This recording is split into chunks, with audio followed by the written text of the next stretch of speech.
আমরা এখানে কাউন্টার, পরিবহন মালিক সমিতি এবং ড্রাইভার, সুপারভাইজার সবাই কথা বলেছি।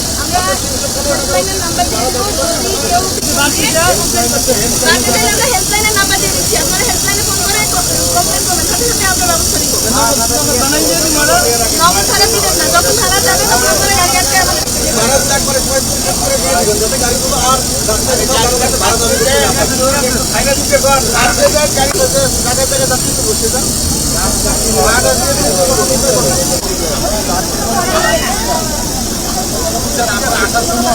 আসার সময় গাড়িটা একবারে খালি আসবে। কয়জন দাঁড়ায় নিবে? চারজন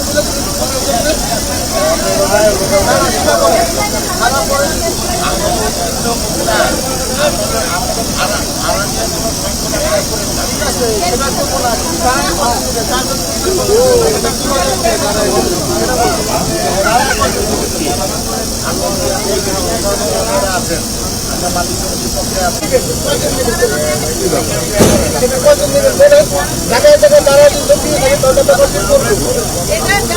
আপনাদের পর্যায়ে না যায়।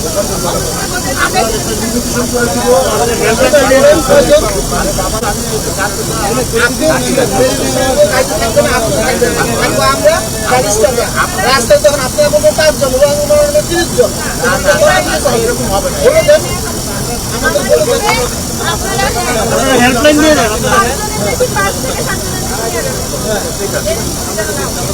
তাহলে ভাড়া সবাই দিয়ে দেবে।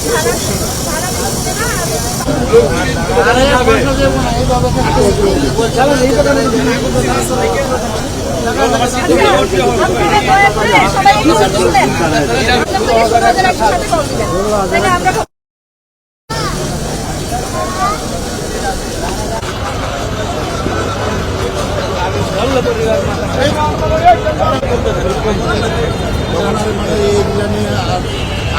আমাদের যে অটোমেটিক বাইরে গেছে গাড়ি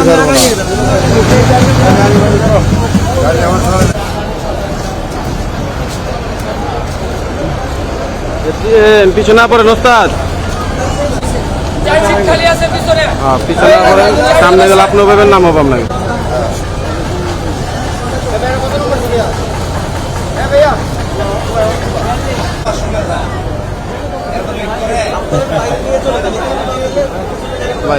স্যার যাত্রী মেকআপ হইলে চলে যাবে, অনেকে পোশাক পড়তে গেছে, মাইকে ডাকো, যাত্রী ডাকো, বলছি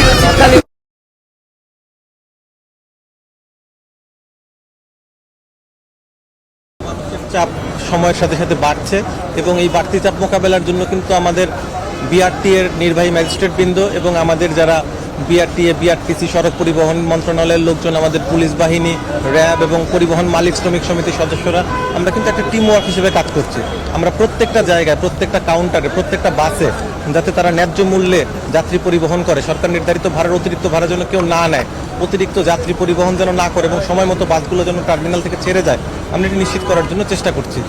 কোনো ক্ষেত্রে কতিপয় হয়তো দুই একটা বিচ্ছিন্ন ঘটনার চেষ্টা কেউ করছে না, বিষয়টা এমন না, তারা করছে এবং আমরা তাৎক্ষণিকভাবে প্রত্যেকটা নজরদারির মধ্যেই আমাদের আছে। আমাদের অনেকগুলো টিম একসাথে কাজ করছে এবং রাস্তার বিভিন্ন পয়েন্ট, গুরুত্বপূর্ণ পয়েন্টগুলোতে আমাদের এক্সিকিউটিভ ম্যাজিস্ট্রেট সহ আমাদের টিমগুলো কাজ করছে।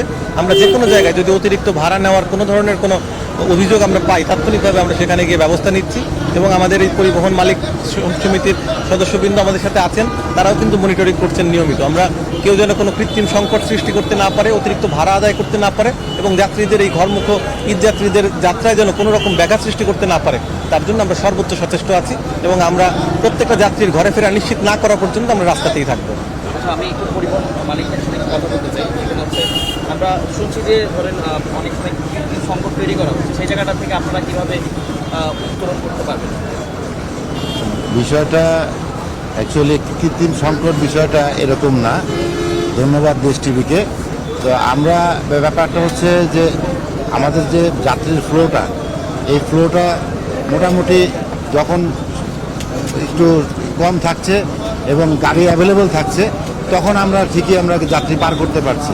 রাস্তায় যানজটের কারণে যখন গাড়ির ফ্লোটা কমে যাচ্ছে, গাড়ি কম আসছে, যাত্রী বেশি হয়ে যাচ্ছে, তখন হয়তো নির্ধারিত যে ভাড়াটা আছে, আগে মনে করেন যে ডিসকাউন্টে আমরা ভাড়া নিয়েছি, 500 টাকার ভাড়া 300 টাকা 350 টাকায় গেছে। এখন 500 টাকার ভাড়া 500 টাকায় যখন নেওয়া হচ্ছে, তখন হয়তো যাত্রীরা মনে করছে আমি তো আগে 350 টাকায় গেছি, এখন আমাকে 500 টাকা কেন নেওয়া হচ্ছে। এই যে একটা কমিউনিকেশন গ্যাপ, এটা মাঝে মধ্যে তৈরি হচ্ছে। তা আমরা প্রশাসন এবং ম্যাজিস্ট্রেট মহোদয়দের সমন্বয়ে আমরা সচেষ্ট আছি এবং ঈদে ঘরমুখী যাত্রীদের আমরা নির্বিঘ্নে ঘরে ফেরার ব্যবস্থা করার জন্য সচেষ্ট আছি।